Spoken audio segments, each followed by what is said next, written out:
Second type की हम ratio start करते हैं सॉल्वेंसी रेशो।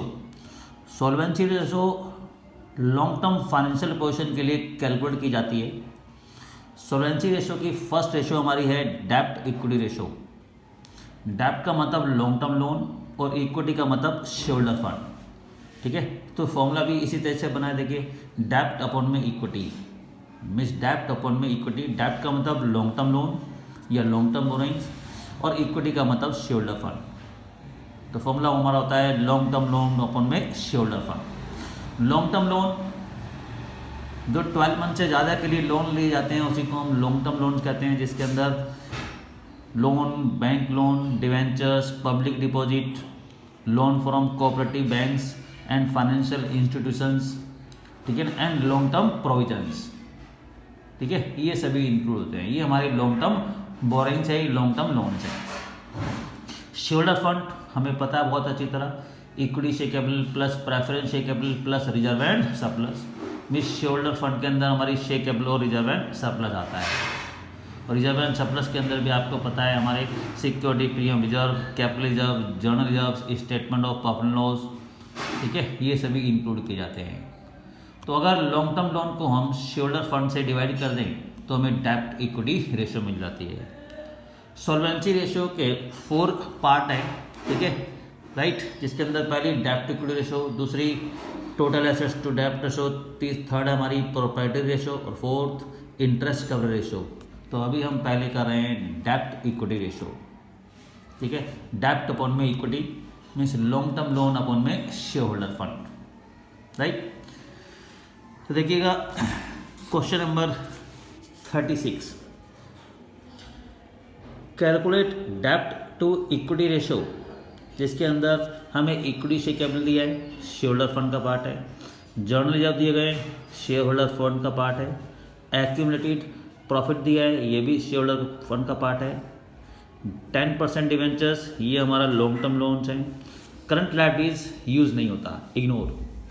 तो पहली 3 आइटम को हम प्लस कर देंगे तो हमें शेयर होल्डर फंड मिल जाएगा। लॉन्ग टर्म लोन क्वेश्चन में गिवन ही है तो हम रेशियो का फॉर्मूला लगा देंगे। तो देखिएगा 10% डिवेंचर्स, तो लोन तो हमें दिया हुआ है, 10% डिवेंचर्स लॉन्ग टर्म लोन्स हमारा 1,30,000 है, share holder fund equal to equity share capital 5 lakh है, प्लस जर्नल रिजर्व्स 90,000 है, एक्यूमुलेटेड प्रॉफिट जो कि statement of profit and loss है 50,000 है, तीनों को प्लस कर दिया, शेयर होल्डर फंड मिल गया हमें 6,40,000। फॉर्मूला यूज कर देंगे डेब्ट इक्विटी रेशियो इक्वल टू डेब्ट अपॉन में इक्विटी। डेब्ट 1,30,000, इक्विटी 6,40,000, ठीक है। 1,30,000 को 6,40,000 से डिवाइड कर देंगे, 0.203:1, ये हमारी रेशियो आ जाएगी, ठीक है। क्वेश्चन नंबर 37,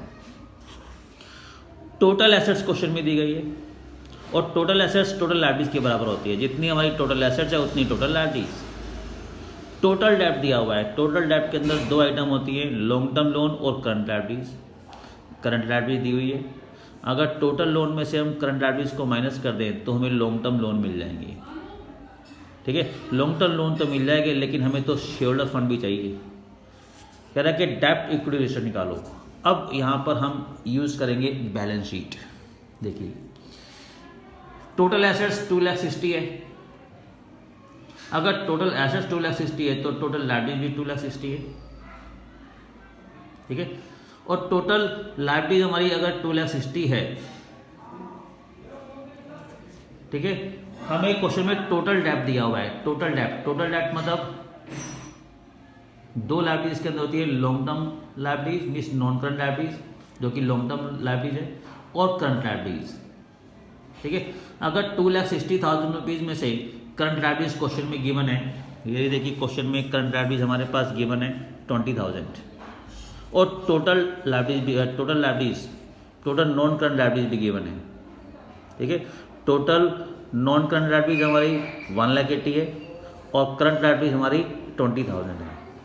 तो देखिएगा अगर टोटल एसेट्स 2,60,000 तो टोटल लायबिलिटी भी 2,60,000, ठीक है।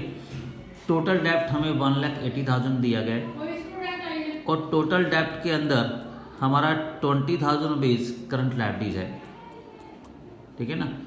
तो अगर टोटल डेप्ट के अंदर हमारी 20,000 रुपीज़ करंट लाइबिलिटीज है वो लेस कर दो, ठीक है। अगर टोटल डेप्ट में से हम करंट लाइबिलिटीज माइनस कर देंगे तो 1,60,000 रुपीज़ हमारी क्या आ जाएगी, लॉन्ग टर्म लाइबिलिटीज आ जाएगी। तो देखिएगा लॉन्ग टर्म डेप्ट या long term liabilities equal to total डेप्ट 1,80,000 माइनस करंट लाइबिलिटीज 20,000, तो 1,60,000 रुपीज़ हमारी लॉन्ग टर्म लाइबिलिटीज मिल गई, ठीक है, राइट।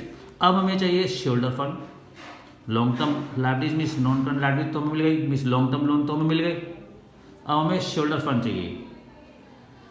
अब देखिए टोटल लाइबिलिटीज हमारी 2,60,000 है, इसके अंदर टोटल डेप्ट मीन्स लॉन्ग टर्म लाइबिलिटीज और करंट लाइबिलिटीज दोनों हमें कितने दिए गए हैं, 1,80,000 रुपीज़ दिए गए हैं। तो अगर टोटल लाइबिलिटीज में से हम टोटल डेप्ट 1,80,000 जिसके अंदर 20,000 तो हमारा क्या है करंट लाइबिलिटीज और 1,60,000 रुपीज़ क्या है हमारी लॉन्ग टर्म लाइबिलिटीज, अगर 2,60,000 में से हमें 1,80,000 रुपीज़ माइनस कर दें तो बाकी हमारा क्या बचेगा, बाकी हमारा यहाँ पर जो अमाउंट आएगा वही हमारी शोल्डर फंड होगी, ठीक है ना। तो देखिएगा shareholder fund equal to total liabilities हम पुट नहीं करेंगे क्योंकि हमें क्वेश्चन में टोटल लाइबिलिटीज नहीं दी गई, हमें क्वेश्चन में टोटल एसेट्स दी गई है। तो shareholder fund equal to total assets जो कि कितनी है 2,60,000 माइनस टोटल डेप्ट जो कि कितनी है 1,80,000, ठीक है। तो 2,60,000 में से 1,80,000 लेस कर दो, हमें यहाँ पर 80,000 रुपीज़ शेयर होल्डर फंड मिल जाएगा, ठीक है ना। तो share holder fund equal to total assets 2,60,000 minus total डेप्ट 1,80,000, तो 80,000 रुपीज़ हमारा शेयर होल्डर फंड आ गया। शेयर होल्डर फंड भी मिल गया, लॉन्ग टर्म लोन भी मिल गए, फॉर्मूले में पुट कर देंगे डेप्ट equity ratio equal to dept upon में इक्विटी। डेप्ट हमारा 1,60,000 है और इक्विटी हमारा 80,000 रुपीज़ है, ठीक है। तो 2:1 हमारी डेप्ट इक्विटी रेशियो आ गई, क्लियर, समझ में आया। नेक्स्ट क्वेश्चन देखते हैं क्वेश्चन नंबर 38।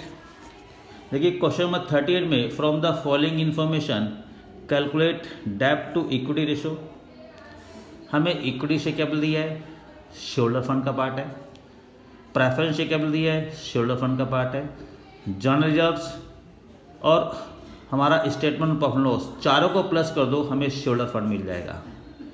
10% डिवेंचर्स हमारी लाइबिलिटीज है, लॉन्ग टर्म लाइबिलिटीज है, लॉन्ग टर्म लोन है, फिर हमें रेशो मिल जाएगी। चारों को प्लस करेंगे, देखिए 10% डिवेंचर्स 75,000 लॉन्ग टर्म लोन है, share holder fund equal to equity share capital plus 9% preference share capital plus general reserves plus statement of profit and loss, चारों को प्लस कर देंगे। Equity share capital 1 lakh, 9% preference share capital 50,000, general reserves 45,000, statement of profit and loss 20,000, ये हो गया हमारा total 2,15,000, ठीक है। तो फॉर्मूला पुट कर देंगे डेप्ट equity ratio equal to dept upon में इक्विटी। डेप्ट हमारा 75,000 रुपीज़ है और इक्विटी हमारी 2,15,000 रुपीज़ है, तो ये आ जाएगी 0.35:1, राइट। Question number 38।